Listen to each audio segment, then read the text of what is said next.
문재인 대통령이 이제 퇴임 후 지낼 사저를 지을 땅을 경남 양산 평산마을에 마련하기로 했다고 청와대가 오늘 공식 발표를 했습니다. 원래는 양산 매곡동 그 사저를 염두를 해뒀었는데 이게 왜 옮기기로 결정이 된 건가요? 일단 지금 뭐 매곡동 사저가 사실은 이 상당히 오지예요. 네. 오지이기 때문에 그리고 또 지금 그 경호를 하는데도 상당히 문제가 많다고 그래요. 그러니까 교통의 불편도 있지만 가장 큰 문제는 경호 상황의 문제라고 그럽니다. 지금 뭐 저는 뭐 그 현지를 가보진 않았지만 그 지리적인 뭐 그런 이 부분을 한번 들여다 보니까 상당히 산으로 둘러싸여 있고요. 그리고 또 예. 계곡을 끼고 있는 지금 현재의 지비 형태이기 때문에 경호하는 입장에서 본다고 한다면 상당히 힘들고요. 그리고 또 앞으로 만약에 대통령이 퇴임하고 난 뒤에는 이 지금 경호 인력들이 내려가서 거기다가 상주해야 되잖아요. 그러면 경호동을 지어야 되는데 그 예. 경호동을 지을 공간한 공간이 그렇게 많지 않다고 합니다. 예. 그러다 보니까 이 부분에 대해서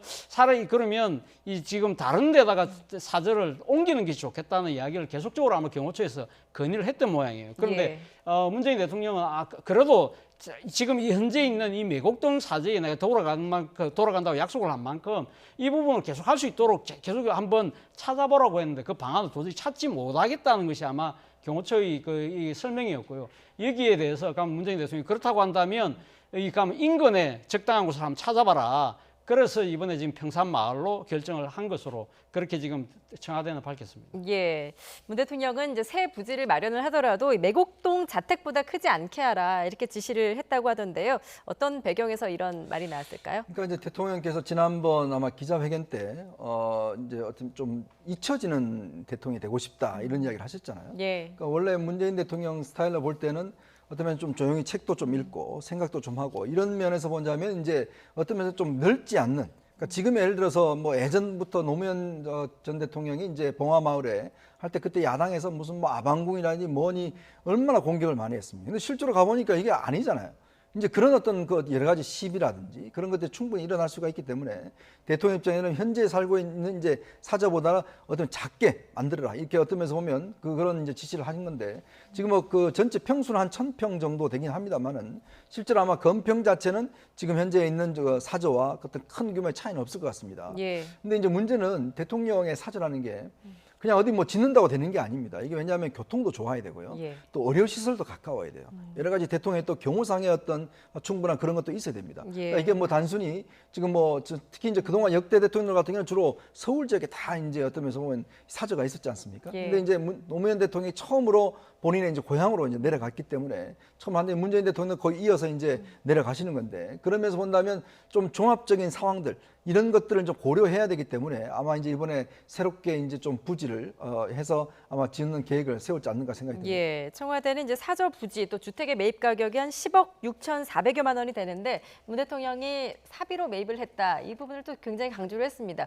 과거 역대 대통령들이 좀 사저 논란이 있었잖아요. 그렇죠. 바로 그 부분 때문에 아마 청와대도 이 부분에 대해서 상당히 오늘 좀 그러니까 아마 해명 아닌 해명하려고 상당히 노력을 한 것 같은데요. 그러니까 지금 대통령이 이번에 평산마을에 지금 구입한 사저 땅과 이 사저 땅 부분은 본인의 그러니까 지금 이 재산에서 아마 부담을 할 수밖에 없는 것이고요. 예. 경호동은 국가 예산으로 하는 것이죠. 그런데 그 이전에 뭐 대통령들도 똑같은 이러한 수순을 받긴 했습니다만 그럼에도 불구하고 상당히 논란이 됐던 이유는 뭐 대표적인 논란이 됐던 분이 이명박 전 대통령 아닙니까? 이명박 전 대통령이 이 지금 그 서울 내곡동에다가 사저를 만드는 과정에서 사실 그때 당시에 그 지금 이명박 전 대통령의 아들인 이시영 씨 명의로 땅을 구입했는데 이시영 씨 명의로 땅을 구입한 부분은 사저고 그리고 또 옆에 경호동을 짓는 부분은 이제 청와대 예산으로 했는데 문제는 나중에 알고 보니까 이시영 씨가 그러니까 이 그 사저용으로 매입한 땅은 시세보다 싸고 오히려 또 이 경호동으로 매입한 땅은 공시지가보다 또 한 4배 정도 더 비싸고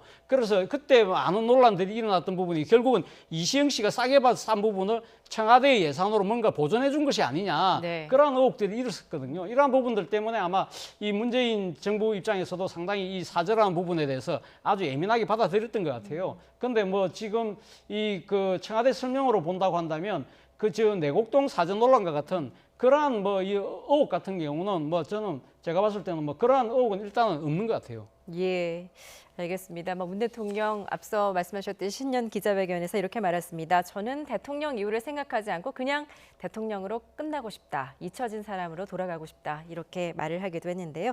경남 양산에 새 사저 부지를 마련했다는 소식까지 한번 짚어봤습니다. 오늘 두 분 말씀 여기까지 듣도록 하겠습니다. 차재원 부산가톨릭대 교수, 이현종 문화일보 논설위원이었습니다. 잘 들었습니다.